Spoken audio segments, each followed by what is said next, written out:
Salam dəyərli izləyicilər, 7 may 2025-ci il Şərurlu İsfəndiyar 1 milyon dollarlıq məhkəmə işini uduzub və bu barədə Modernaz saytının yaydığı məlumatda qeyd edilir ki,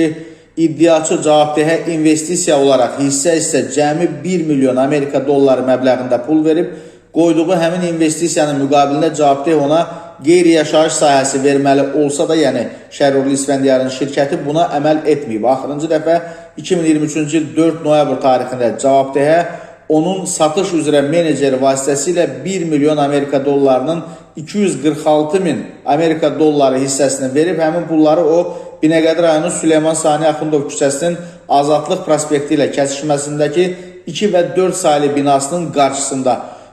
deməli ödəyib və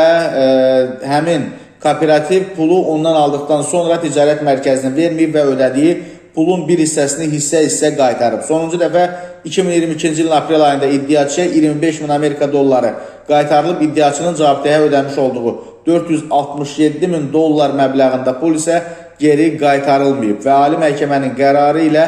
Bakı Apellyasiya Məhkəməsinin Kommersiya Kollegiyasının 2024-cü il 31 oktyabr tarixli qətnaməsi ləğv edilərək iş üzrə yeni qərar qəbul olunub və 467 min dollar əsas borc, gecikdirilmiş 242 gün üçün isə 15.481 dollar, illik 5% olmaqla cəmi 482 min dolların cavabdehdən alınaraq iddiaçıya ödənilməsinə qərar verilib. Qeyd edək ki, Şərur MTK məşhur iş adamı qeyri-rəsmi milyarder Şərurlu İsfəndiyar kimi tanınan İsfəndiyar Axundova məxsusdur.